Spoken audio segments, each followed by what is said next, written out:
Here we go. We're live, week 8. We're going to talk some value picks tonight. We've got Alex and Johnny in the room. Hopefully Pete joins us later tonight. First, let's take a look at week 7, actually. Let's take a review because we want to hold ourselves accountable for how good and how bad we were. Let's see. Alex, I'm going to read off the names. You let me know if we did good or bad. All right, give me 1 sec. Let me get that up. To be honest, I don't remember all of them. Carson Palmer, Hoyer. Good week. Good week. Hoyer, not so good. We'll move on from Hoyer. Big Ben. Decent, but Antonio Brown took away that touchdown. Yeah, which was fluky. I mean, come on, we can't do anything.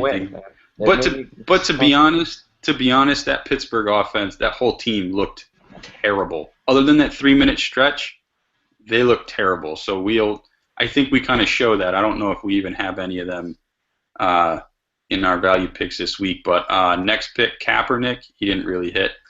Yeah, he did. Wait. Yes, I think he did. Hold on. Against Denver? Yeah, he had those end of the game touchdowns. Did he? Yeah. Hold on. I will get you his. Continue. I'll get his stats up. Let's go to the next one. Antone Smith. The whole Falcons team didn't really do much outside of Roddy White. Justin Forsett. He was okay. He didn't get you in the end zone, but I think he kind of established himself as the number one back there for Baltimore, which was nice to see. Jeremy Hill. The whole Bengals offense completely got shut out, literally shut out. Ben Tate, dud. Storm Johnson. If people looked out for this game in particular before they actually did their lineups, they would have seen that Denard Robinson was actually the starter, and he did very well, surprisingly. But we can touch on him a little later. I don't recommend him going forward. Being a Michigan guy, Denard's going to break next week, so just watch out for that. Joik Bell, Reggie Bush came back. We had the caveat, don't play Joik when Bush is in town. Lacey had an okay game, got you in the end zone. Vereen, what up, Vereen? I believe we had some comments actually on Vereen calling us out. I think it was you, Alex. You said don't play Vereen. Yeah, I know. Yeah. He's great. So, the thing with Vereen, in my opinion, is that from week to week, you don't know what he's going to do. Yes, he is very capable of doing what he did on Thursday night. And I think that he winds up doing that against the Jets because Belichick loves to embarrass us with Shane Vereen. But as we've seen throughout the course of the year, you don't know when those games are going to happen. And that's just something that in daily, I don't want to take a risk on, and I will obviously get to that later when you make me talk about Percy Harvin. Oh, excuse me. Sorry, I had a coughing fit. Yeah, but end of the day, Shane Vereen scored 2 touchdowns. That's fine. You can blame me. Go ahead. Is that why you shaved all your facial hair there, Alex? You're looking kind of smooth there, buddy. Yeah, I got a lot of people telling me to shave it, so I just got rid of it finally. Oh, it was getting a little long. It's getting a little long anyway. He gave up on the Ryan Fitzpatrick look? Oh, I wasn't even anywhere near that. Oh my God, that would have warranted a picture. That needs to be your if default. I could do that, if I could get that beard in 3 months, I would do it for sure. I saw the Texans game last night, and I didn't know if there was an actual person under there, or if it was just all fluffy cuddled, beards. Very good. All right, the tight ends we mentioned last week, Scott Chandler. I was right. Yeah, he didn't really do anything. Jordan Cameron, that bastard didn't do anything either. Yeah. Clay Harbor, how'd he do? He had 6 catches, 36 yards, so not bad, but not great. We did warn with his price not to bother this week. Yeah. Travis Kelce, he didn't put up too much. But, all right, so the thing with Kelce, I'll just do this real quick, is that they didn't throw him the ball all game until the last drive when they didn't throw him the ball. And they threw him the ball, and he bit off chunks of yards like he could have done all game long. And it's just, this is the only reason Kelsey is not one of the best tight ends of football right now is because of Andy Reid. I think he will be. I think they're going to get him more involved. But coming out of the bye week, Andy Reid really wanted to get the running game going, and that's what we saw with Jamal, right? That's what I mentioned last Thursday. I had a strong feeling he was getting into the end zone, and he did right away, which was nice. So we saw that with Jamal, but not with Travis. We'll probably see it with Kelsey, I think, more going forward. Jason Morrow, how was his game against the Jets? He did not do. Nada, okay. He Jordan had two Reed. drop passes that while we were doing the podcast that just No, that's right. That's right. Jordan Reed, he had an okay game, right? I don't think he got you in the end zone, but he had a couple of catches. Yeah, that offense just didn't do well at all, so it wasn't Yeah. really. Well, Colt McCoy. now you Welcome, got Colt McCoy. Yeah, now you got Colt McCoy, so fun things happening there. Fun things happening for Pierre Garçon. Well, on one we'll catch, see. yeah. We'll see. We'll see. On one catch, yeah. We'll see. Our receivers last week, we hit on Michael Floyd. We hit on Roddy White. Reggie Wayne, I don't Nope.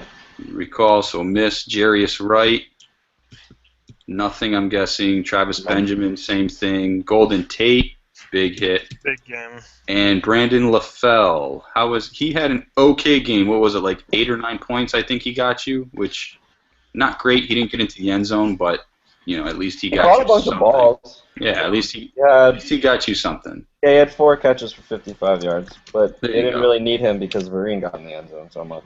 Yeah. Okay. So there we are. That was. May I jump in? I'm sorry. As Yeah, long go as ahead. we were on Michael Floyd for a second, and I was a little late, but I was hoping maybe we could even open with this. I have a trade I want to run by you guys, if that's okay. Can we save the trade for the Yeah, end? we can, sure. Of Let's course, just yeah. blast through DFS, and then we'll save the trade for the end because we do touch on Floyd actually in this first game. Nice lead-in, Pete. So we've got. That's why you bring me in here. There we go. Our first guy we're going to talk about, Carson Palmer. Arizona's going up Philly, so the Arizona-Philly game is what we're going to talk about first. Carson Palmer going up against this porous Eagles defense. We've seen him get beat time and time again, other than when I played Eli Manning in DFS, of course. 6,500 on DraftKings, 7,400 on FanDuel. Alex, what do you think in 1 minute? Remember that. What do you think Carson can do this week? I think Carson can do as well or better than he has in the past 2 weeks. And also with his price lower, that means more points per dollar. So in the 2 games that he's played, they haven't really needed to explode on offense yet like they might have to against the Eagles. They played the Redskins. That game was over pretty early. They played the Raiders. The Raiders really didn't put up that much of a fight. The Eagles are going to give them a fight, and they are going to need to throw the ball and throw the ball a lot in order to make this game closer, even win this game. I think they could pull it off. That's kind of a toss-up. I'm not going to get into that, but if they want to win this game, Carson's going to have to throw the ball a lot, and I think he can do that. I think that's a very good point, right? We've seen Philly put up a lot of points, and in order to beat a team doing that, they're going to have to throw the ball. Who are they going to throw the ball to? We're going to roll it to Johnny here. Michael Floyd going for 4,900 in DraftKings, 6,500 in FanDuel. I think he scored each of the past 2 weeks. Correct me if I'm wrong on that, but he's seeing greater use now with Carson back. So, Johnny, talk to me more about Michael Floyd. Yeah, and it just makes sense with Carson Palmer as he's getting healthier. I think this guy's starting to build some momentum. I have him in 2 of my own leagues personally, but for the daily league in DraftKings, I think it's a fantastic value. I think what Alex said about Philly is this could be a high-scoring game. I don't think Philly's going to really need to use the run game all that much, which gives the ball back to Carson Palmer a lot. I think as Philly scores fast, Arizona's going to score fast. And here's a guy who, it wasn't a flashy stat line last week here, but he got in the end zone off of a nice long score, and quite frankly, that's why you draft Michael Floyd. You get those nice seam routes on the sideline. I'm all for him this week. I think he's a great play for the value. FanDuel, you might want to, temper expectations, but go for him on the DraftKings. Beautiful. Absolutely. I agree with you there. He's definitely a better value in DraftKings, and that's going to roll me right into my next guy, LaShawn McCoy. we're going to switch teams now, obviously going to the Eagles. McCoy's going for 8,000 in FanDuel, which I think is around where you'd expect him to go, right? But 5,800 in DraftKings. Going up against Arizona, I understand Arizona's defense has been better than we expected, but Pete, LaShawn McCoy, for what he can do for 5,800, I mean, talk me out of this here, right? I have no reason to talk you out of it. Also, coming out of no Darren Sproles, right? So Sproles, coming off the Sproles injury, I think McCoy will be more involved. I think he just gets more touches. Yes, Arizona has been a difficult defense to run on, but then again, look what Ronnie Hillman did to him 2 weeks ago. I mean, you can, if you have a competent offense, you can run the ball on them. And I think McCoy only catches more passes this week. I think the Sproles injury helps his value. So I think this is a great play, and I have absolutely no reason to talk you out of McCoy at all. And I need him in our Knuckleheads League. Come on, McCoy. Do something, please. Yeah, keep it up, right? Keep it up. Okay, so in that sense, we've also got Jeremy Maclin. We're going to hit kind of each of the three Philly skill players here. Jeremy Maclin going for 5,500 in DraftKings, 8,000 as well in FanDuel. Seems pretty steep in FanDuel, so Alex, tell me why you like him in DraftKings, though, at 5,500. Because he's shown all season that he is one of the most heavily targeted wide receivers in an absolutely explosive offense. And the thing that I know that Patrick Peterson and Cromartie are great cornerbacks. I've talked about them in the past. That's why I recommended against playing a guy like Holmes or a guy like James Jones last week. But Maclin is a different kind of receiver. I don't know who of the two is going to match up against him. He might have different matchups. He might play against both of them evenly. We don't know. But you know the Eagles' offense is going to get something done. They're not going to just put up a dud. And if Foles is going to succeed, he has to throw the ball to Maclin. And at 55 for a guy that can get 15 targets in a game and wind up with anywhere from, depending on how Foles plays, anywhere from 5 to 12 catches, he's a guy that, at that value, could be one of the best steals of the week. So I think he's going to face a very tough test because Arizona has very good DBs, but I think we can still find value in that Philly pass-catching arena with Zach Ertz. You brought this up. You know, we were talking about this before the show. You brought it up earlier today. He's sitting at 5,400 on FanDuel, but 3,200 on DraftKings. So, Alex, since you're, in addition to being a Travis Kelce fanboy, a Zach Ertz fanboy, go ahead and heap some praise on Zach Ertz here. All right, real quick, I just forgot to mention with Maclin, the Cardinals against wide receivers are actually 30th in the league, so that's a great matchup for Maclin, even though that is a tough matchup in terms of cornerbacks. That's surprising. They do give up points through the air to wide receivers. On the same end of the spectrum with Ertz, the Cardinals give up points to the tight end going back to last year. The only reason that they didn't give up, they're not dead last, is because last week they faced Michael Rivera, who somehow wound up with his best week of the season last week, even though he really didn't do much because it's Michael Rivera.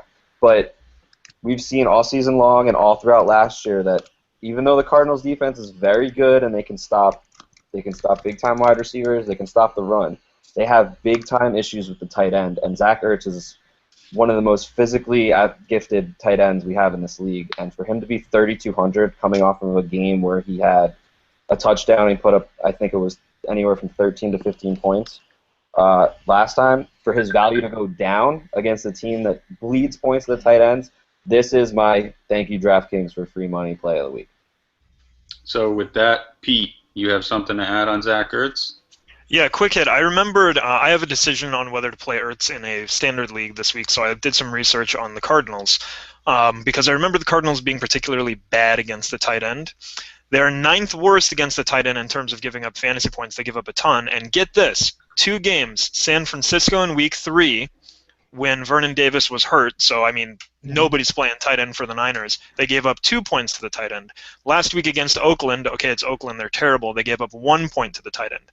Outside of that, they have given up 99 yards, 83 yards, 82 yards, 105 yards, and 3 touchdowns to tight ends. So they are a sieve to the tight end position. I am playing Ertz in regular fantasy, and 3,200. Alex is totally right.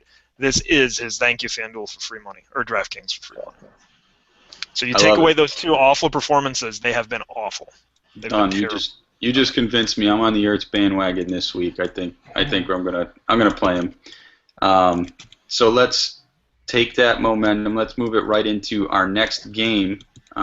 We've got the Baltimore-Cincy game. The only real value pick we found here, Steve Smith sitting at 5,600 on DraftKings, 7,500 on FanDuel. So not super, super cheap in either one, but he's been a PPR machine. So, Pete, tell us a little bit more about Steve Smith. What do you like about him going up against Cincy? Well, since he certainly didn't look very good last week, I think that's one of the things that you very much like about him. Apart from that, though, look, he has been their number one receiver. Flacco has actually been pretty good this year. As we know, as we bring up every week, this is a PPR format. Both FanDuel and DraftKings are, so the catches help. Even if he doesn't find the end zone, I think he'll have a nice week. I want to see Cincy put something together. I think I'm using people against. I think I'm using all my skill positions against the Bengals until further notice. So, yeah, I like Smith. He's a good play. At a good price, by the way. Okay. Let's see. On to our next game. We're looking at the Bills-Jets game. We're going to start off on the Bills side. We saw this week Fred Jackson go down. I feel like everybody I own at some point just gets obliterated. So Jackson went down right after. Spiller goes down. Anthony Dixon comes in because Bryce Brown was a scratch. But Bryce Brown has been spoken of as their number one guy going forward for now, right? And he's really their number 3, so he's going to take over instead of Anthony Dixon because Dixon plays special teams. Johnny, he's going for 3,400 on DraftKings, 5,500 on FanDuel. Up against a tough Jets defense, what do you think there? I love the price. I love who he is. He's the back to own in Buffalo. Buffalo has been, built to run the football. But this one, I gotta pass the buck. I just don't like anybody running the football against the Jets right now. And as much as we've seen Bryce Brown in the past, and I know the listeners are tuning into this to find out the value play. So this could be a what the heck flex if you really, really are high on this guy. But me personally, I'm gonna stay away. I'm gonna give him a week to see what turns out. I just don't think it's the right matchup. Yes, it's 3,400. Like I said, hey, it's awesome. But I'm going to shy away from Bryce Brown this week. I think the Bills are going to have to throw a lot. And who better to throw against than the Jets? No offense, Alex, but the secondary, you have admitted, has been pretty poor. So yeah, we're terrible. It's a really good point. But let's talk about your Jets. Let's talk about the new addition to your Jets. Your favorite player who I can't imagine you have something bad to say. Can we not? He's going for 4,100 on DraftKings, 6,500 on FanDuel. I think we're going to go over our minute limit here, but tell me, because I know you don't like him here, but tell me why you don't like him, and then I'm going to try and counter you. So go ahead and talk me out of Percy Harvin at 4,100 on DraftKings. You can counter me all you want, but do not play Percy Harvin this week. On a new team, he's not going to know the playbook in time for him to have a real big impact on this game. The only way I could ever recommend playing him is in a tournament because of A, his price, and B, if they find him on some sort of screen pass where he breaks it. That's the only way that I see him getting points. He's not going to be a big PPR monster like he was early in the year for Seattle. We're not going to get him the ball that much unless it's just Geno says go out that way and I'm going to throw you a swing pass. Yes, this could actually wind up being a decent trade for the Jets, but I just don't like Percy Harvin the player. I don't like his attitude. I don't see the fit. Yes, it's a low risk, high reward type of trade for us, but I just don't see the fit until I see it with my own eyes. So right now, I still view Percy Harvin as that guy that you cannot trust in daily unless you want to do a what the heck tournament play. And until I see it with my own eyes, I will not trust Harvin, whether he's in a Seattle jersey, a Vikings jersey, or especially in a Jets jersey. So like I said, I can agree. I can see your point there, but coming into that offense now, I feel like first off, him and Decker are going to benefit from being on the same team, right? Now Decker's not your only receiving threat. You've got someone on the other side. You've got legitimate running backs. You've got Jason Morrow at your tight end. if they use Percy like he should be used, kind of coming out of the backfield, sweeps, screens, getting a deep look here and there, I think he has potential. Now, that's a big if. That's a big if. So he's a huge risk, like you said. I don't really know if he's the play this week, but again, if you're one of those guys playing multiple lineups, he's a guy at 4,100 that has a really high ceiling. He's got a basement level ceiling, but a really high Floor. I'm all over the place. Thank you. Basement level floor, but I think he's got a really high ceiling. So take it to the listeners. He's a huge risk no matter what. So unless you're absolutely, going crazy and want to waste $4,100 just to see what happens, go ahead. I think, but I don't think many people are going to agree with me. So, take that for what it's worth.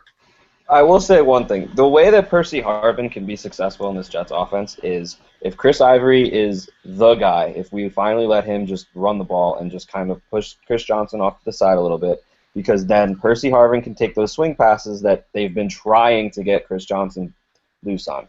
He hasn't really shown that explosiveness when he catches the ball on those swing passes like we were expecting to, and Percy does have that explosiveness. If we can commit to getting him those 5 swing passes a game and then working him in on deep routes and some other routes, then yeah, he could weekly have a pretty high ceiling and a much higher floor than he has, especially this year when he was with Seattle.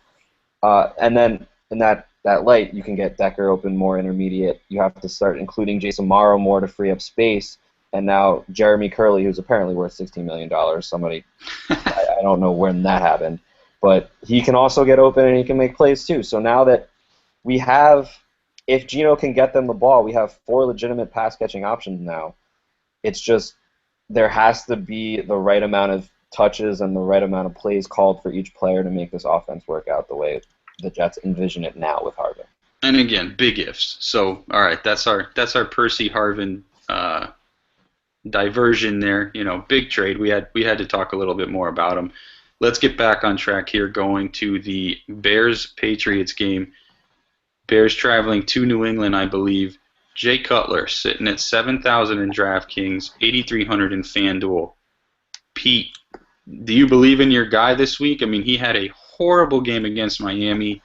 All the rumors are that Brandon Marshall completely called him out, for being selfish, not playing for the team. Do you think they bounce back in a big way against a Patriots defense that's been okay against the pass lately?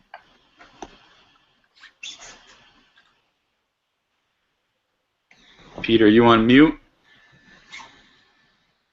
Possibly I was. I was saying one thing to notice is I think Chandler Jones, their defensive lineman, is out for the next 4 weeks, which will only help. I actually do think they have a big bounce back. I don't think they win this game. I think the Patriots win, but I think it has potential to be high scoring. I think even though I don't expect the Bears to win, I think Cutler can put up big points in a loss. And when you have those weapons, when you have Bennett, when you have Marshall, you have Jeffrey, you have Forte catching passes, I do expect a bounce-back week from Cutler. I mean, frankly, they have to have one from him. They have to have one as a team, or this is a lost season. They're already 3-4. They cannot fall much farther behind.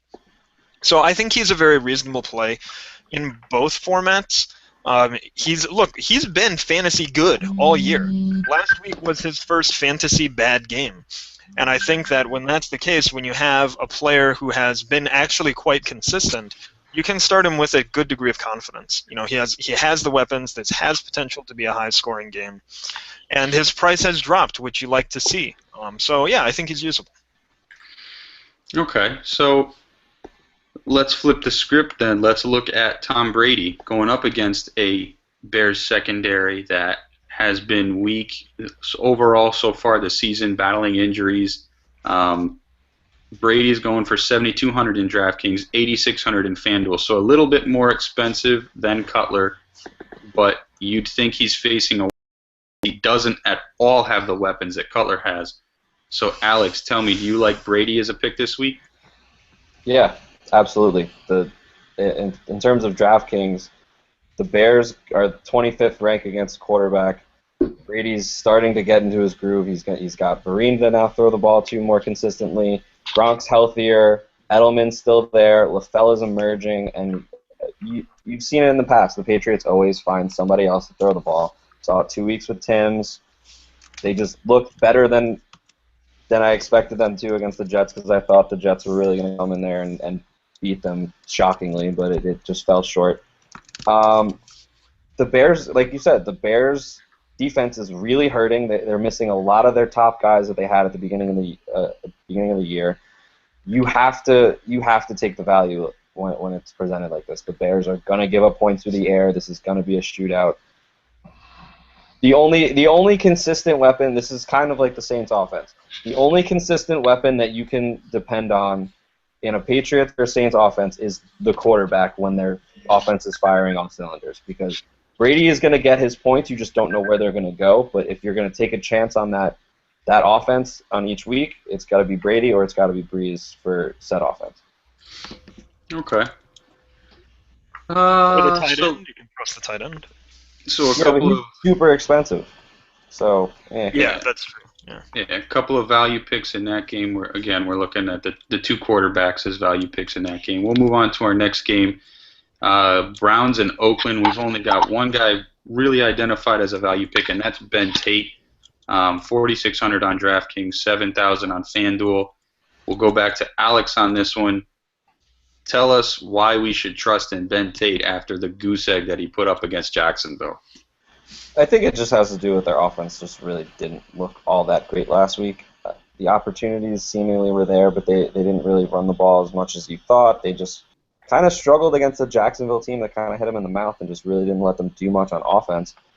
For me, this is one of those, you saw the production 2 weeks prior, 2 weeks in a row, he looked great, and then he comes in and, yeah, he doesn't have a good game, but this is still another one of those really good matchups that I really like for Ben Tate. And with his price going down, and we've seen that throughout the year, when certain players' prices go down to a certain point, they're in must-play territory, just like how McCoy is right now, 5,800. Ben Tate at 4,600 is tremendous value at the running back spot. He's one of the cheaper guys that you know is going to get touches this week for 100% sure, and he still has a great matchup and has the upside to be one of those guys that could finish as a low-end RB1. So I'm just going to put out there the same caveat I put out there last week, right? I said he was a risky play because Alex Mack was gone, and it turned out to be, I think, a bit more influential than we thought. I don't know if we'll see the same thing against the Oakland defense, but just putting it out there that there is still that risk that they're playing a backup center. He's got 1 week in, so maybe they're going to have a better showing, but I still think there's inherent risk in starting a guy behind a backup center. So take take it for what it's worth. But we see a lot in the league that like sometimes there are just major overcorrections that are made. When a team looks bad, like the Patriots did against the Chiefs, they came back out the week later and they looked amazing. No, I get that. Mac is out, but I don't expect him to, whoever that center is, to be as bad as he was last week. He's got to improve if they're going to keep going, and if he doesn't improve and that offense looks bad, then Tate is basically not usable again for the rest of the draft. You have to imagine that offensive coordinators can correct, and if your center is getting beat repeatedly, run to the outside. Do something else with Ben Tate, so you can try to keep that in the back of your head that that's a hope. But we'll see. I mean, we obviously won't see until anything's actually played, but just keep that in mind. I think that had a big thing, a big reason as to why we saw that regression this week, and I think it will improve going forward. Let's move on to our next game. We're going to look at Dallas versus Washington. I believe it's Washington traveling to Dallas for this game. Tony Romo, he's looked fantastic to me the past couple of weeks. Very, very impressive, relying on that run game and that incredible offensive line. 7,400 in DraftKings, 8,200 in FanDuel. So again, not super cheap, but kind of middle of the road pricing for a guy who has gotten you 3 touchdowns or 2 or more touchdowns at least the past several weeks. So Pete, do you like Romo as the play this week at that price? Yeah, I do. As you said, he costs a little more, but Washington, the way to beat him is with the pass. My only real concern is that they get up to a big lead early and they don't need to, with, as we talked about earlier with Colt McCoy playing.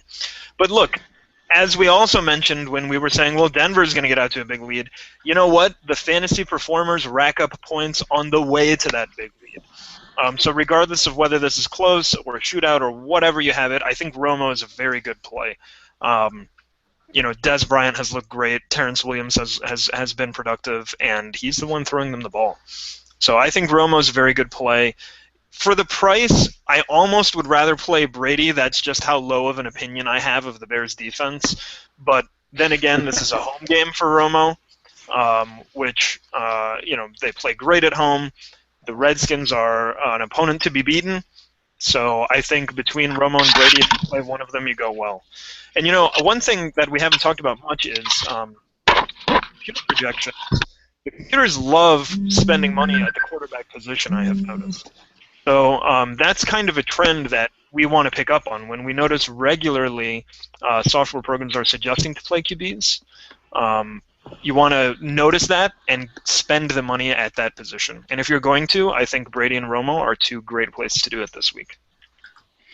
Okay, so like you said, and Johnny had a good note in the chat room here, Washington gives up a lot of points to receivers in fantasy. Des Bryant is going for 8,800 on FanDuel, so he's pretty expensive there, but 6,900 on DraftKings. After what we saw last week, 6,900 seems like there was something wrong with their algorithm this week. So, Alex, talk to me a little bit about Des, and Johnny, I'll let you hop in. I think you love Des. You love you some Des Bryant this week as well. Yeah, I don't get it. If it wasn't for Ertz's price just being so ridiculously low, I think that Des Bryant would be the guy that I have as my thank you DraftKings for free money play of the week. But at the same time, he's still one of those guys that is thank you DraftKings for free money. Over the last 6 weeks, I'll give you the rundown. The 6 weeks in the winning streak, he had 29.3 points, 20.9 points, 13.4 points. He only had 10 points against Seattle, but he had 27 points against the Giants without getting in the end zone. So we've seen he has 4 touchdowns on the year, first 4 games of that winning streak. He got kind of shut down against the Seahawks, but you kind of expect that when you go up against Richard Sherman. And then he had a monster game last week in terms of catching the ball, even though he didn't get in the end zone. This is a guy that is a top 5 wide receiver in football, and Tony Romo loves throwing him the ball. The Redskins do not stand a chance in this game. Romo's going to get Des Bryant the ball early and often because he knows how explosive he is and how much he can take advantage of a team without their number 1 cornerback in D'Angelo Hall, and a team that's struggling. And they want to put them in the dirt early because Colt McCoy is the starter. There's a little bit of momentum. I'm not going to say there's a lot of momentum. There's a little bit of momentum because they won that game with Colt McCoy, but they are going to run them over, and I think Des is going to be the biggest part of that. Johnny, you got something else? I know you love you some Des Bryant, so go ahead. Oh, yeah, definitely this week. I think Des is as smooth as Alex's chin without all the facial hair. Again, I got to go there. But you'd get a fine in the NFL with that hat backwards. You better turn that thing around, especially a guy like Tony Romo, who's been notorious for that backwards hat. But no, look, here's the thing, listeners out there for Des Bryant.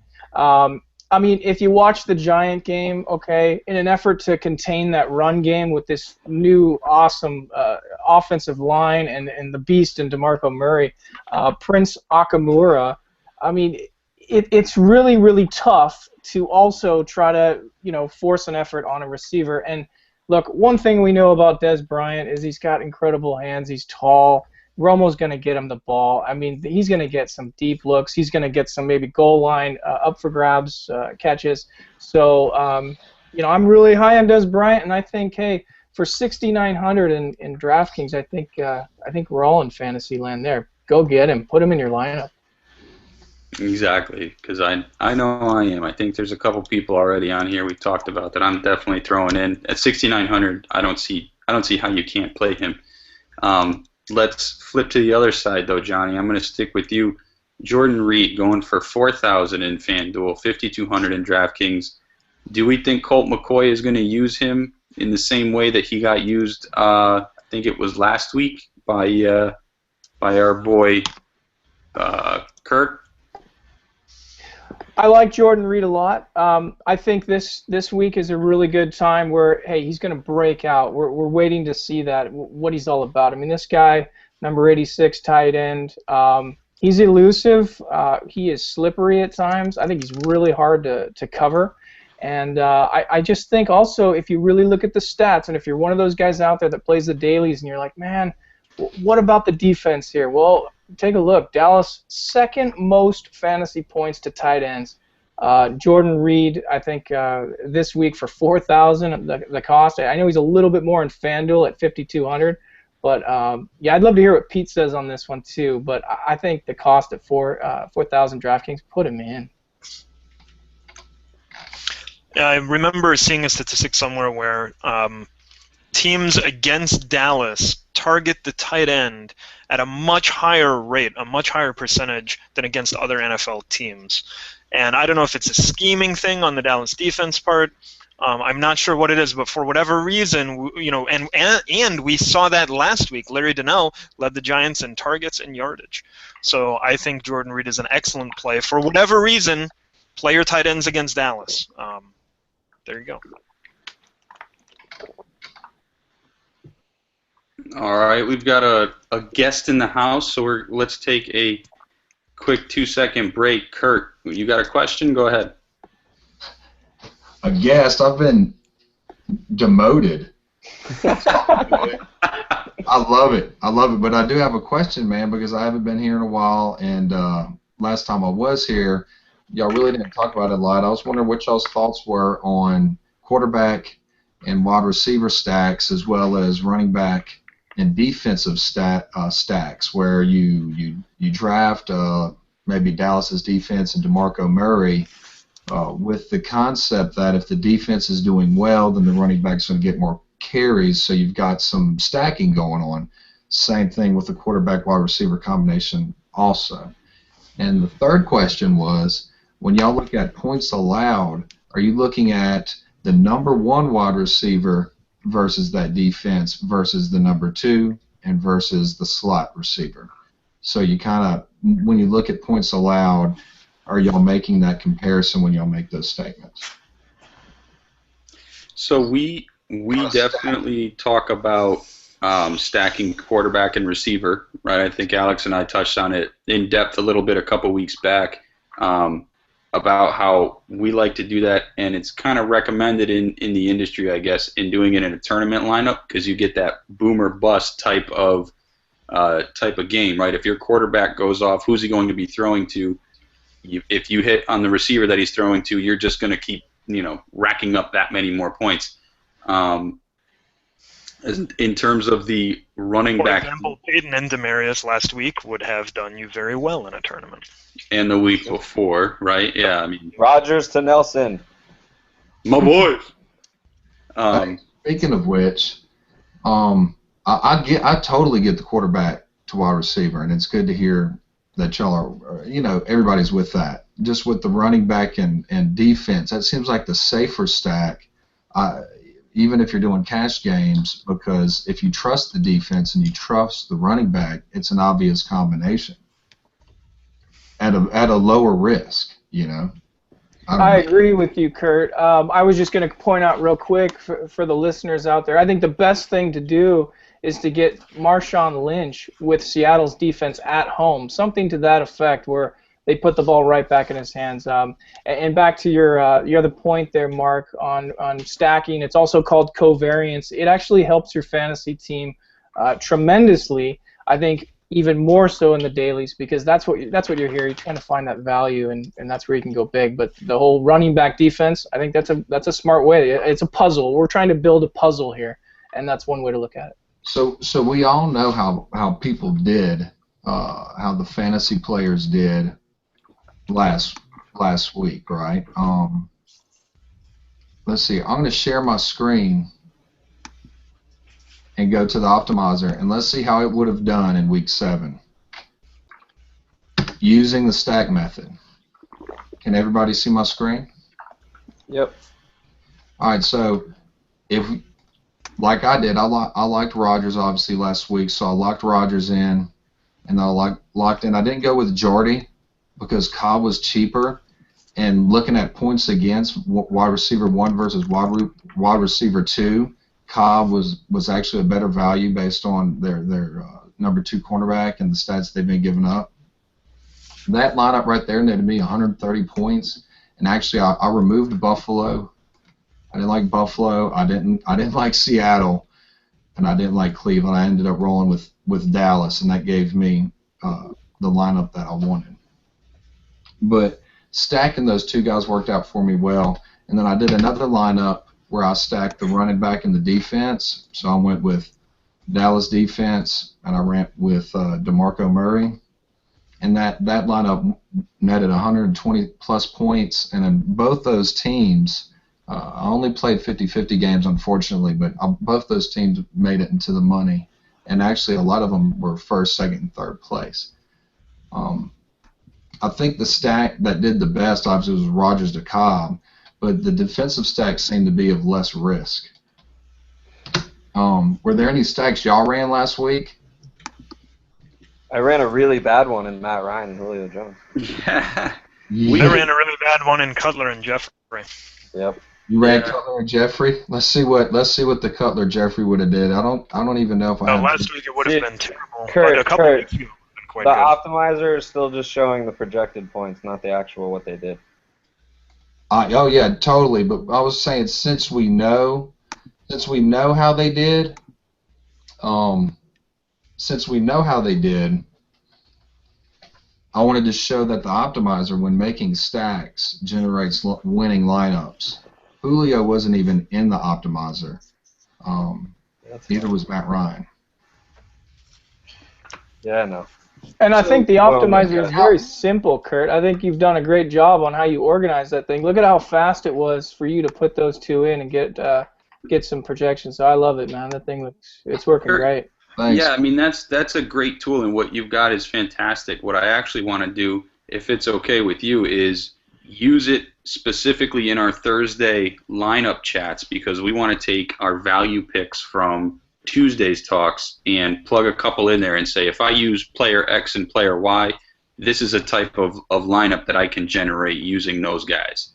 Yeah, and I talked to Alex about that last week. Alex doesn't like the optimizer because it doesn't have enough punt plays and value picks, which is cool because he's not the first person to say that. Somebody canceled subscription last week because it didn't have enough players in there.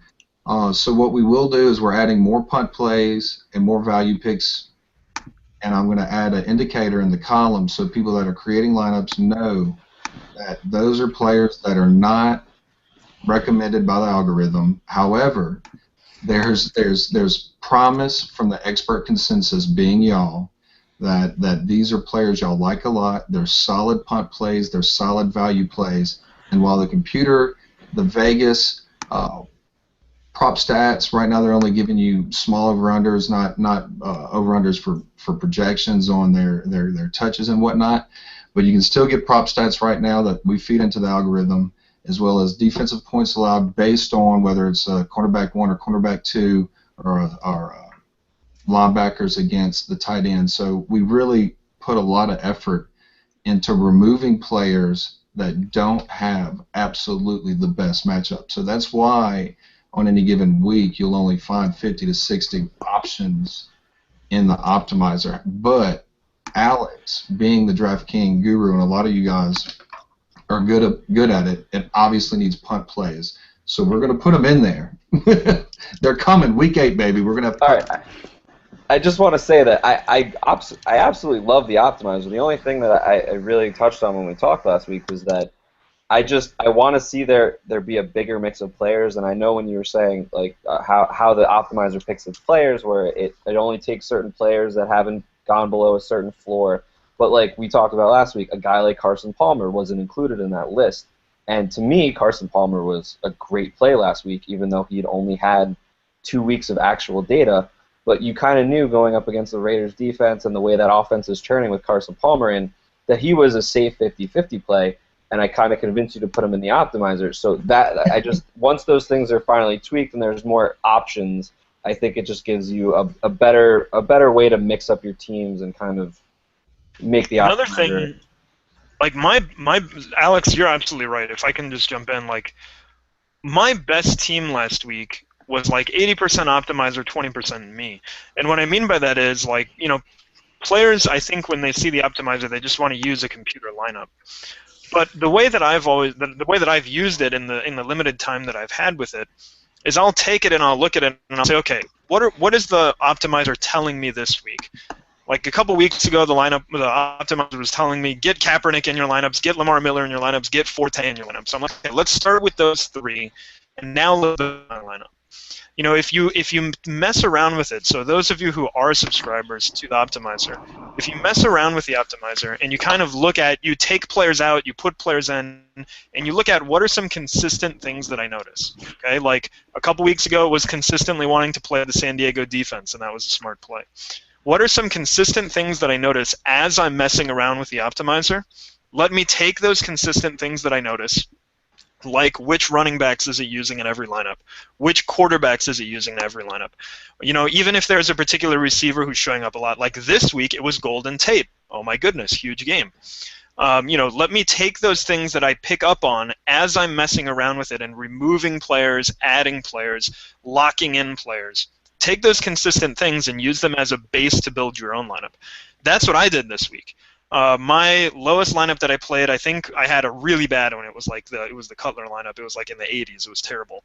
But my best lineup was where I took the optimizer and I think I used 6 or 7 names from the optimizer and 2 or 3 of my own, and I put together a very good lineup. And what I did in order to do that was I used both the optimizer, the consistent things I noticed from it, as well as my own kind of projections. So that is that is how I use it. I think a lot of people make the mistake of signing up for it and thinking, I'm just going to use whatever the top lineup it is that it gives me. And okay, certainly you can do that. And in fact, I have done that every week. It's kind of fun just to see how that lineup does. What's the top computer lineup doing? But I also take it and I try to mess around with it for 10, 15 minutes. Just put guys in, lock them, take guys out, lock them out. And I try to pick up on what are some things that I notice from lineup to lineup, from change to change, that the computer is really trying to do.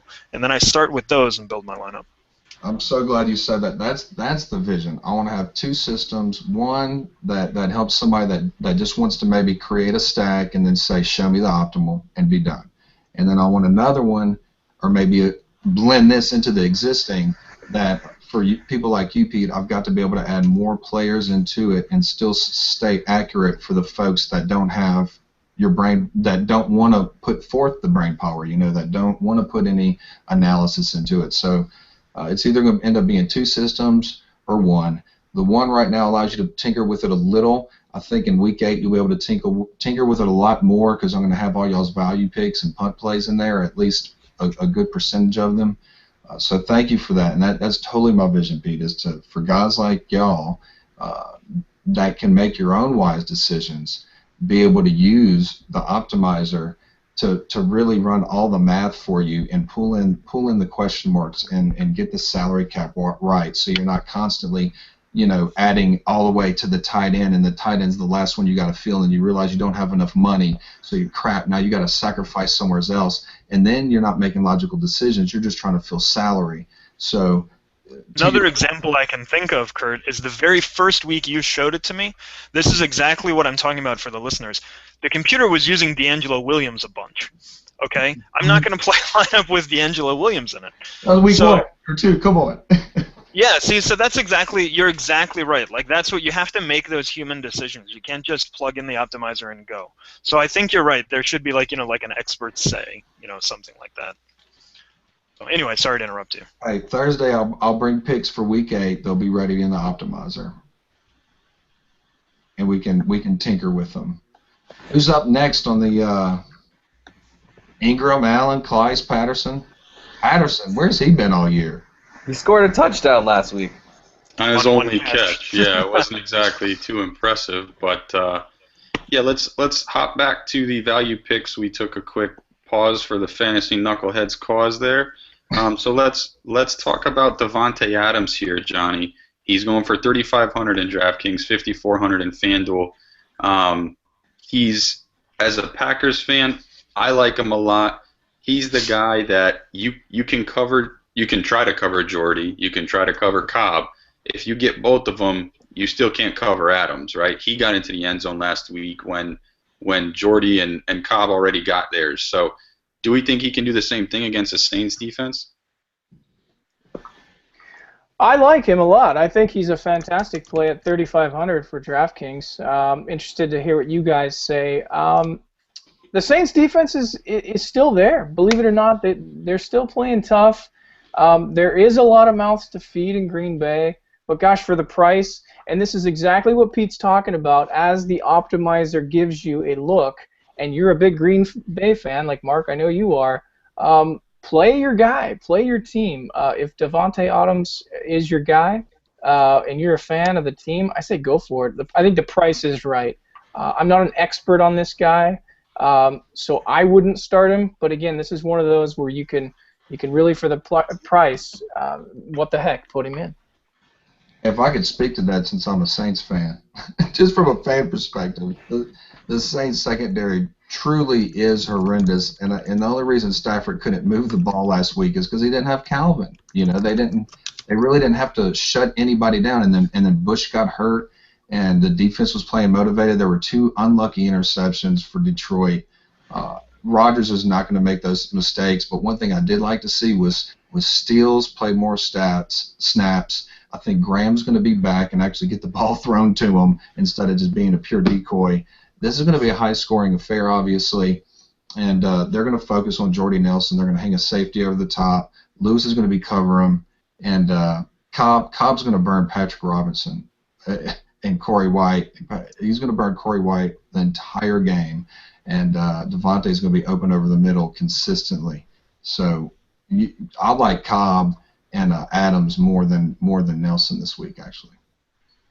I think, Alex, you got something on Adams? My only concern with Adams, like, obviously he's taken over that number 3 role, and he can be good, and he's capable of having solid games, but I think he's more capable of having solid games and games that are going to be closer. And Kurt, I'm really sorry, I don't see this game being close right now, the way the Saints offense is playing.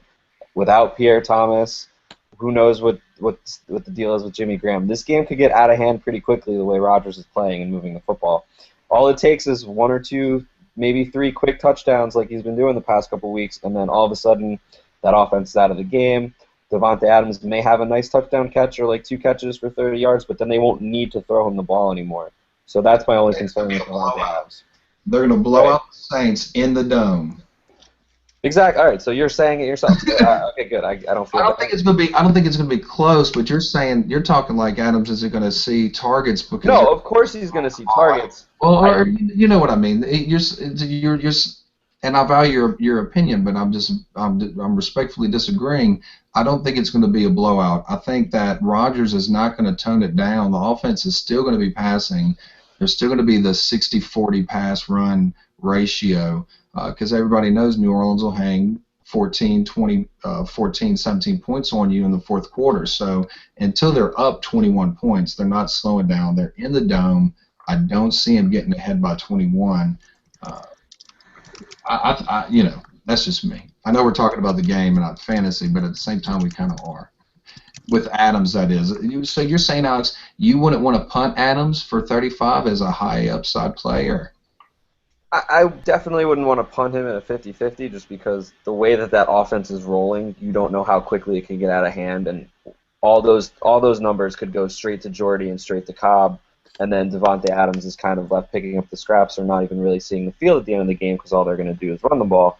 But you're right. If the game is closer, I love Davante Adams. We've talked about him the past few weeks. He's a very good wide receiver, and he's in an explosive offense where he should continue to see targets. So it just the way that offense has been rolling lately, where they haven't really needed to rely on throwing the ball the whole game. Yeah. It's just a little bit riskier for me this week. But in a game that I view as closer, like let's say maybe they're playing the Lions or somebody like that, where I don't see them blowing them out, then that's a game where I see Davante Adams having more value. All right, let's get back on Kurt's good side then. Let's talk about a value Sorry, play Kurt. that we can see on the Saints. Mark Ingram going for 4,300 in DraftKings, 6,100 in FanDuel. Pete, Green Bay's defense was pretty good the past couple of weeks against the run, but I still think that missing B.J. Raji is going to come back to haunt them when they play someone who can actually run the ball up the middle. We can't take last week's game into account. Jonathan Stewart, not the best. They also played Chris Obanaya. I mean, come on. So talk to me. Mark Ingram, this week, do we see him, especially with Pierre Thomas out, is he going to get 15, 20 carries?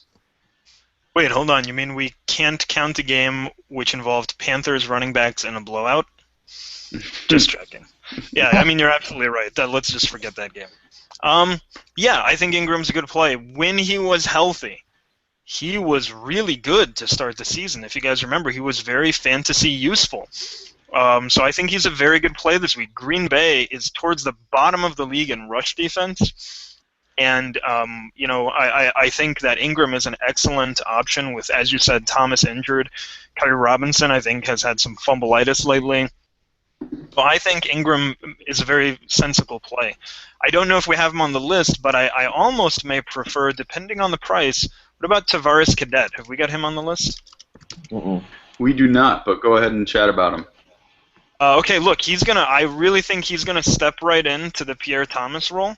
I think that if you're looking for somebody to just kind of plug and play, this guy is gonna catch passes. It's a PPR format. If Kurt, I know you don't want to hear this, but just in the rare possibility that New Orleans finds themselves behind in this game, they have to pass the ball, I think Ingram is going to be off the field, Cadet is going to be on the field. He's going to be their pass-catching back. He's going to be their passing down running back for this game and probably for the foreseeable future as long as Thomas is out. Tavares Cadet, probably super cheap. I don't have the price of him in front of me. Probably super cheap. And PPR league, they might be behind Kurt. I know you don't want to hear that. But there's a potential they could be playing catch-up and be in a lot of passing situations, in which case Cadet is going to be an excellent play in a PPR format. Yeah, it's a great point, especially in DraftKings where, he's got to be your punt play, right? He's got to be $3,000 in DraftKings. Full point PPR, we mention it a lot, but you can't discount that. If you're getting a full point PPR and you're getting, that's why Brandon Cooks' value is always so high on the DraftKings site, or at least it was at the beginning of the year. You're getting those targets and those receptions. I mean, they add up. So yeah, great point on Cadet there. I like it a lot. But we'll move on to Johnny's boy, Dwayne Allen, the guy who it seems he catches a touchdown every week. I mentioned it last week. I think we had a question about Kobe Fleener, and that was the reason I didn't like Fleener, was because Allen always gets into the end zone instead of Fleener. Going for 3,900 in DraftKings, 6K on FanDuel. Johnny, tell me why you love Dwayne Allen so much going up against Pittsburgh this week. Yeah, I think, in the last, 5 of 7 games, my numbers are telling me he's had a touchdown. This guy's the real deal. His fantasy numbers have been. It's almost like he goes every other week, right? He's had a good week relative to points and targets, but his targets are still around the 7 to 8 range. I like how Luck is really giving him a chance. And here's one thing for the listeners: Pittsburgh's given up the 9th most fantasy points to tight ends. We saw Pittsburgh play last night. I don't know. I get the sense that this is a really good play, especially as you look at the daily with 3,900 in DraftKings. I'm all in on this guy. I like him a lot. Yeah, and like I said, he just keeps catching touchdowns. He seems to be, which is ironic because he played with Fleener, right? In college, he seems to be Luck's favorite target around the red zone when it comes to targeting a tight end. We'll move on to our next game. The Chiefs hosting the Rams. Travis Kelce going for 3,800 in DraftKings, 5,700 in FanDuel. I'm going to pass this one actually over to Alex. Tell me why we should forgive Travis Kelce for his dud last week and move on to this week where he's going to torch the Rams. It's not about forgiving Kelce. It's about whether or not you want to forgive Andy Reid for not giving him the ball. We talked about this before the show.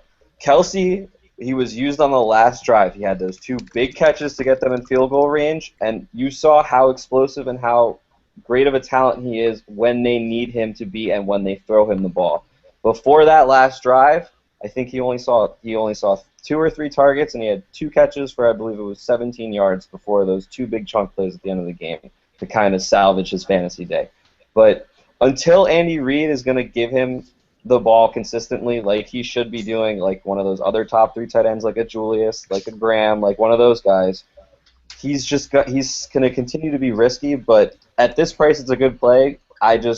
Like me and Mark have talked about it a lot over the past couple of weeks. We don't like playing 2 tight ends this week, and I'm sticking with Ertz this week because of the matchup and the price. But if you don't want to go Ertz, you really can't go wrong making a talent pick like this for Kelsey. It's just Andy Reid. Just somebody punch him in the face and knock some sense into him, because I just don't understand why he doesn't throw the ball to Kelsey all the time.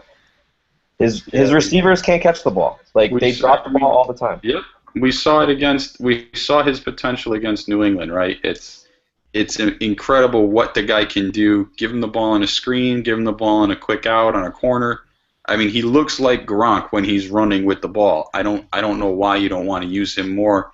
It's a little tough, but I guess he's not even their number 1 tight end right now on the roster because he can't run block that well.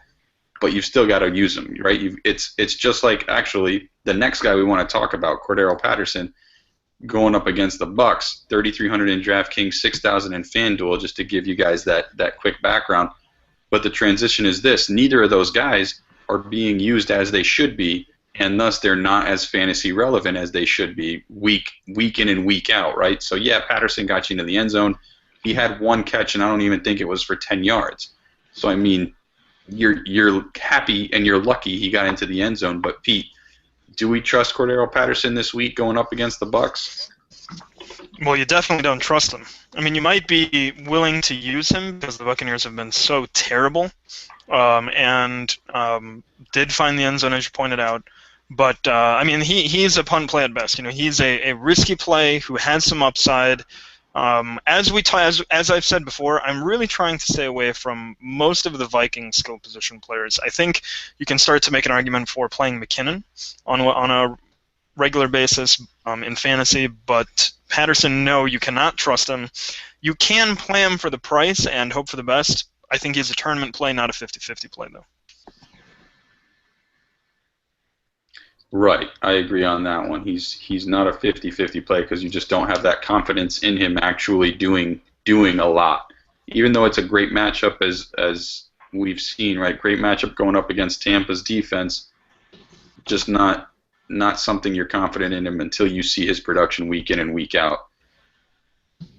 We've got no more value picks. That's it for our value picks for the night. So thank you guys very much there. But we've got a bunch of questions coming in from the guys in the chat window. So for any viewers looking to get your questions answered, go ahead, punch them into the comments section. Where are they commenting on Google? Are they in Google? YouTube. Straight up YouTube. All right. So go to YouTube.com for those that are watching this. If it's streaming somewhere, if they're on your Hangout channel and they're if users follow my link on Twitter, it'll bring you to the YouTube watch page. Otherwise, you can go to YouTube and search for FanDuel DraftKings Week 8 value picks, and we should be one of the first results coming up there for you guys. Or you can just search your name, too. Just go to your page. Or you guys can search my name. You can subscribe to me, please. That would be lovely. Section. Gotcha. Where are they commenting on Google? Are they in Google? YouTube. Straight up YouTube. All right. Had to mute Kurt there. I like how Alex switched it from the Zach Ertz fanboy back to All right, the so I started fanboy. off Like with that. the Kelsey fanboy, but I had to put that back when I talked about Kelsey. No, that's good. That's good. So let's take our first question. We've got Zenon coming in and week out. Thank you for joining us again, Zenon. He talks about here. His question is, how about Russell Wilson going against Carolina this week? I'll throw this one to you, Johnny. Russell Wilson against Carolina. You got to tell me how much he's going for. What is he? 84 on DraftKings. 84 on DraftKings. I'm gonna have to say no. I mean, I know. Gosh, look, we all know Carolina's been giving up a lot to the air, but I'm just thinking. I'm looking at some of these other guys that, my gosh, that are way less in price. Me personally, I don't think so. I'd have to say another quarterback. So he's 84 in DraftKings, 80. Oh, I just lost him. 89 in FanDuel. I mean, so he's definitely not cheap, right? He's not cheap, and he just came off a huge monster of a game. And come on, we all know how this goes. He's a 200-yard, two-tug or two-touchdown type of quarterback typically, right? So I don't know. I think he comes back down to earth. He played in the Dome. He played the Rams, and I know Carolina's been giving up a lot of land-grabbing type of, but it doesn't matter. I just think, me personally, I'd say no. I'd pick somebody cheaper. So in saying that you'd go cheaper though, let's just look at and play a quick name game with some cheaper guys. So on DraftKings, who's cheaper? Drew Brees, Phillip Rivers, Tony Romo. Do you like all three of those guys over Russell Wilson, Johnny? I do, but I think the play this week is what Pete already said. It's Brady. Look at Chicago. That's the one. I think Brady at 72. That's the one. Play him against Chicago. To me, that just screams you're gonna have a shootout. You're gonna have a lot of points scored. I think it's a better play, and I think Brady's hitting stride. I mean, this is the Brady we saw in preseason, and I'm all about him. Beautiful. All righty, let's go to our next question. How about Kyle Orton up against your Jets, Alex? What are we thinking about? He's playing without Fred Jackson, without C.J. Spiller. But we saw what kind of game Sammy Watkins is capable of. So what do you think about Kyle Orton as a play this week? Going for 6,300 in DraftKings, 7,200 in FanDuel. It's too expensive for Kyle Orton. Are you kidding? If he was at Brian Hoyer's price, where Hoyer's price was last week, I think it was 55, then yeah, I might be able to tell you to play Kyle Orton. But at that price, do you want to take a chance on a guy named Kyle Orton? We know what Kyle Orton is. Yeah, he's going to have some decent games throwing to Sammy Watkins, and he made Scott Chandler's fantasy relevant for a week. But like I said, he got Sammy Watkins back involved, and now Chandler. Where's Chandler? He had the one big catch on third down that kind of kept one of those drives alive in the fourth quarter, but other than that, I didn't see him. So I just don't see him having enough weapons. Obviously, he has Watkins, but just one wide receiver having a big day is not enough for Orton to have a monster game that you need him to have. He could have a decent game, but his points per dollar isn't going to be as high as you want it to be, even in a good situation, because the Jets are getting better. They played better against the Patriots. Let's be real. I think it's not only that, but you raise a good point there, right? They played well against the Patriots. It's a division game. Against the Bills, it's a division game, and division games are always different than, when the Jets were playing the Packers, for example, right? They know these guys on the other side of the ball. It's going to be, I think, a much closer battle than people may expect. So I agree with you there. I don't think Orton is a great play this week. You're really sitting back and just hoping that Watkins can go off, but I agree with you. I don't think he's a great play this week. It's an interesting stack, though. It's an interesting tournament stack. It's interesting, not good. Interesting. Definitely contrarian, but again, I don't. There's other ones that are going to be contrarian as well that I think have more upside than Orton. I think Orton might have a higher ceiling this week, just because of that Jets secondary, or a higher floor. Sorry, I keep getting those confused. But I still don't think his ceiling is that high. So I don't think his upside is really that high. I think our defense is getting a little bit better. I mean, now that we know Milner's out for the year, and it kind of helps guys know their roles going forward instead of, we just need you to spot start this week. The guys that are playing now are like, you're the guy, so make sure you start stepping it up. I think you're getting into borderline Homer territory. We didn't look bad against the Patriots. We almost. All right.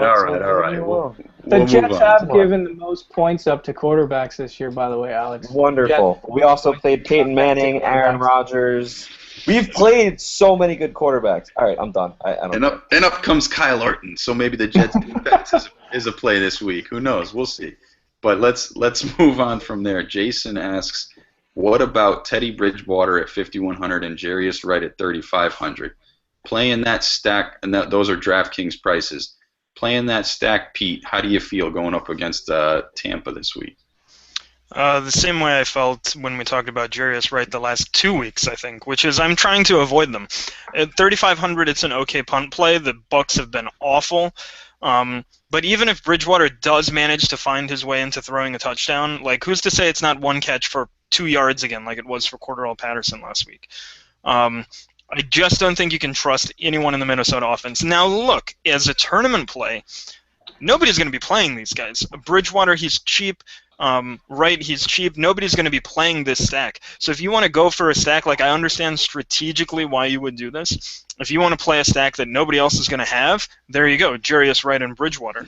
But I mean, you basically have to play that with the understanding that they have an extremely low floor. You know, you're doing it in a big tournament. You're doing it hoping they go off, and miraculously, there you go. You're the only guy who played them. So I mean, from that element, hopefully you only paid enough. yeah, I mean, you want to throw away a couple bucks on a tournament for that element just to take a shot. Okay, I can buy that strategically. But if it's somebody who I'm like using to like base a lineup on, you know, I'm going to play multiple lineups with this. Absolutely no way. And we've touched on this in the past couple weeks as well, right? If you have multiple lineups that you're submitting, why not throw these guys on one of them, right? Again, like you mentioned, the contrarian play can pay off and has paid off in a big way this year for a lot of players. Not saying that we really believe in these guys, but again, if you have the risk tolerance to throw these guys into it, and you're playing multiple lineups, why not go contrarian with these guys in a small cheap tournament and see how it turns out? Or better yet, go cheap with these guys. But how would y'all feel about entering into a Thursday tournament, pulling the player percentage stats out of there, and trying to find your contrarian plays with guys that are still, you know, less of a low floor, you know, with guys of a lower floor statistically, but still contrarian plays based on their play percentages on the Thursday game. If you use this from FanDuel, yeah. Yeah, that's a good. I mean, that's an ideal strategy for sure. I just want to jump in real quick. If you want to go with that stack, all right, let's. I'm going to give you a what-if scenario. I put Bridgewater, Jarius Wright, Zach Ertz, and the Cowboys defense into my lineup. You have over 35K left to make the rest of your lineup for 2 running backs, 2 wide receivers, and a flex. You have over $7,000 per player if you play that. If you add those 4 players in your lineup, that actually, for a contrarian lineup, and you hit big on your 5 studs, if Bridgewater and Wright hit, that actually could be a big-time moneymaker this week. Did you say that was Bridgewater and Wright? They're playing at Tampa Bay, right? They're playing at Tampa Bay, so if this guy's going to go, I'm sure that question came up because of the price, obviously, and the what if. But like we already talked about, Tampa Bay gives so much up to wide receivers and quarterbacks. The question I have for the group is how many points do you think Teddy gets? Do you think he gets 15? Do you think he gets 18? What do you think? If you did play that contrarian,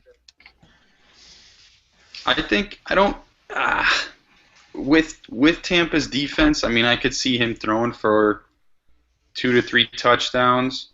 I think he really stays in that under 20 range. You know, maybe if you're lucky and he hits 25 points. I mean, I don't really know if he's going to go 300 yards and 4 touchdowns, right? But we'll see obviously what happens there. But what you mentioned, Alex, is huge, right? Going cheap at those positions in that stack lets you go huge everywhere else. I mean, 7,000 left for those 4 guys. I mean, or for those 4 or 5 positions. That's a lot of money. A lot of money to play with. So that's a great point, Alex. Thank you for looking that up.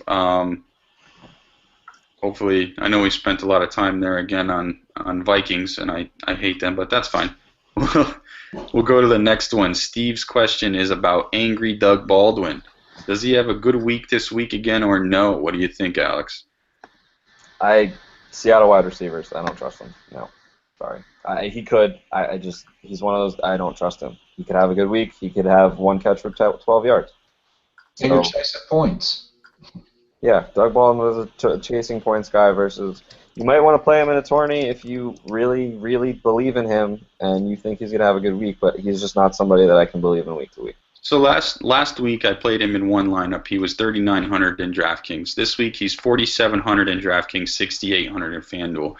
There's no way I'm touching him in FanDuel, but in DraftKings I could be tempted to sway that way just because of the matchup, just because I saw what Green Bay did against the Panthers. I could see Seattle doing it as well, not to that extent, obviously, because they don't have the same number of weapons out there on the outside. But I think he's a decent play at 4,700. You are chasing points. He is another one he's got a low ceiling but a high floor. My God, Opposite. He's got a low floor but a high ceiling. So he's another one of those plays where strictly tournament play, not 50-50. I would just so much rather spend $200 extra and get Michael Floyd in the lineup. I'll agree with you on that. Absolutely. Just $200. Come on, Michael Floyd, make it happen. Absolutely. I'll agree with you on that one. If you only have 4,700 left, right, and you can't go up okay. All right, give me to 49, let me give you a couple of name games here. I love name games. It's my favorite. What about Andrew Hawkins? Ooh, PPR. Yeah, I would rather take him on DraftKings because of the PPR floor and that matchup because they're gonna do better than they did against the Jags. They have to. So again, Doug Baldwin's 4,700 on DraftKings, 6,800 on FanDuel. Andrew Hawkins, same price on DraftKings, 6,000 on FanDuel, so 800 cheaper, and you're probably going to see someone get more targets going against that Oakland defense. What about Terrence Williams? He's the exact same price as Doug Baldwin, going up against the Washington defense that also can't stop a cold. Definitely Terrence. Because Terrence has a much higher probability of getting in the end zone. Those two guys, I think, as I'm going further down, what about Larry Fitzgerald? 4,400 DraftKings, 6,600 FanDuel. Yes, Carson Palmer's back. Throw him in there. There you go. You go. Those floors are so much better, and those are guys that I just trust way more anyway. Like if Doug Baldwin was below 4,000, maybe, but like anything above 4,000 for Doug Baldwin, you're chasing points. Yeah. All right. Next question comes from Jason. Ben Tate over Jerick McKinnon in DraftKings. So let me see. We've got Jerick McKinnon. I just scrolled past. 4,900. Ben Tate's 46. I love Jerick McKinnon. It's the Bucs. The fact that the Bucs are coming off the bye, and I know we've talked enough about the Vikings, but the fact that the Bucs are coming off the bye has me a little bit worried that maybe they fix something. It is Lovie Smith. He has a lot of experience coming out of the bye. It's just something that I would be worried about. But if anybody in Minnesota is going to go off, I think it's going to be McKinnon this week. I disagree, Alex, because I think what we know about the Raiders is they give up a lot to running backs, and you got Ben Tate at home. You got the Oakland Raiders getting on a plane, heading back east. I just don't see it. I think Tate rises up here. No, I was just mentioning I actually do like Tate more. You like him more? I'm sorry. No, I was just explaining that I actually really do like McKinnon, but like I was saying earlier, there's no way Tate's going to have another 4.4 No, there's no way. It's not going to happen. That offense is going to regress towards the mean positively again, and he's going to I feel like he's going to go back to what he was doing 2 weeks prior to the Jacksonville game. But Jerick McKinnon is a solid play. I would rather play Tate, save a little bit extra money, go a little safer, but McKinnon is one of those guys that you want to throw in there in a tournament. He had 100 yards last week. He catches balls out of the backfield. He's one of those guys with that monster upside that we're waiting to see, and now that Asiata's not really getting the ball, McKinnon's going to break out soon, and it could be this week against a bad Bucs defense. Okay. Next question from AJ. Is the upside with Gronk worth the extra cash if I'm playing Brady? I'll throw that to you, Alex. Ertz. Don't play 2 tight ends, just play Ertz. Just do it. Johnny, what do you think? I like the covariance with Gronk and Brady, and actually, I think Chicago again. Just it's one of those matchups where I think this would be the time to do it. Why not? Yeah, stack them together. Go quarterback, tight end. So let's look up really quick. I'm trying to pull it up. What's the difference between Ertz and Gronk? So Gronk 5,900 on DraftKings, 7,200 on FanDuel. Ertz was so far down my list I have to scroll. So, Ertz, where are you? are you looking on DraftKings or FanDuel? I'm looking on my list that has them both. There he is, Zach Ertz, 3,200 DraftKings, 5,400 FanDuel. So he's saving you $2,700 on DraftKings. and 1,800 on FanDuel. So he's saving you a good amount of money if you go with Ertz over Gronk. If you're playing Brady, I mean, and you want to stack, then I think Gronk is the guy you have to stack Brady with. That's just my opinion. I think he's the safest weapon to assume, someone's going to have a big a big game, but like Alex said, I think you have just as good of a play with Zach Ertz as you would with Gronk. So I think you just gotta make your choice as to whether or not you're playing Brady and you want to stack him. Yeah, Gronk could have a better day for sure. I mean, it's still Gronk, but yeah, for a guy like Ertz who could have a Gronk-like day for that much cheaper, come on, you got to take it. Right. Especially against that matchup. Right. All right, let's see. We've got another question here. From Matt, who do you think is the best value for running back? Miller, Forsett, Bradshaw, Tate, or McKinnon? So Tate. Let's bring those guys up. Miller, Bradshaw. Bradshaw's 59, I think. Miller is 6,000 DraftKings, 7,400 FanDuel. Bradshaw 59 and 7.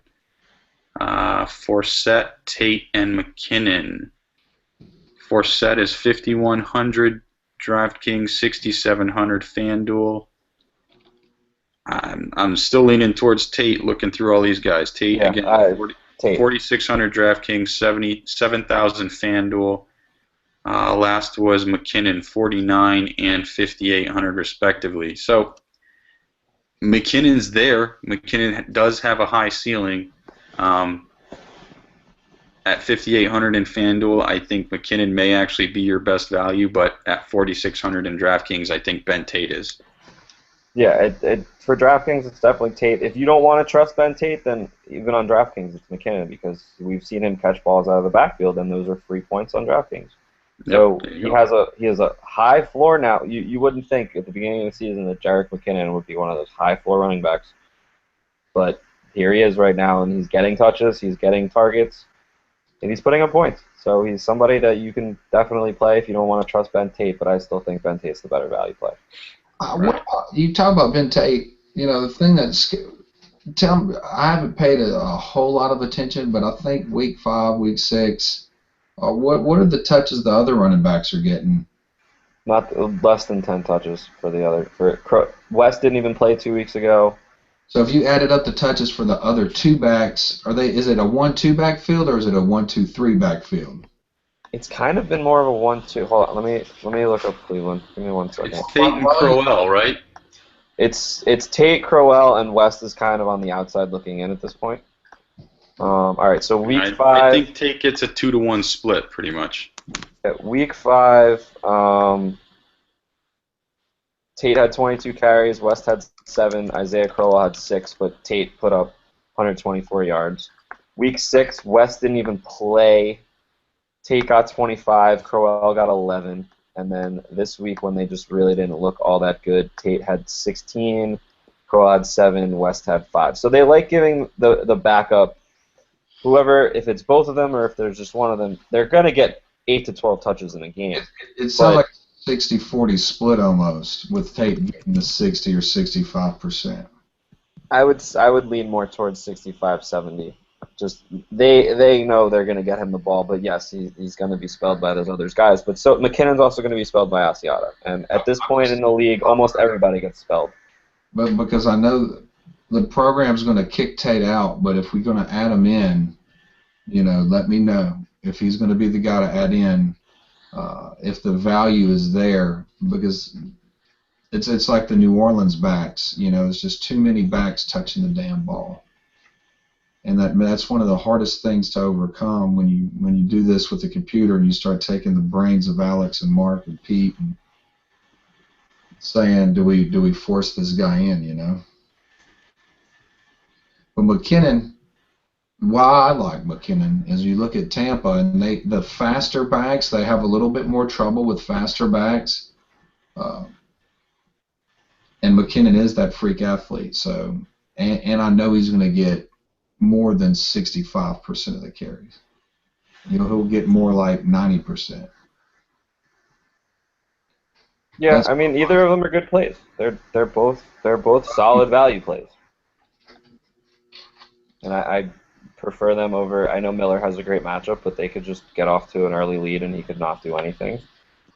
Bradshaw is solid, but if Trent Richardson's healthy, he's going to cut into those touches. If Trent Richardson doesn't play, Ahmad Bradshaw actually might be the guy of this list. But if Richardson plays, it's not Bradshaw. Okay, let's take one more, and then I'm going to try and copy and paste the questions so that we can answer them on Thursday's podcast. Or if people reach out to us on Twitter, we can answer your questions on there in between the podcasts. Yeah, my Twitter handle's actually up this time. You guys can ask me something. There you go. It's up for you at Alex Hanowitz. It's up for me at MN Milano, and Kurt and the rest of the Knuckleheads gang at Underbar Knuckleheads.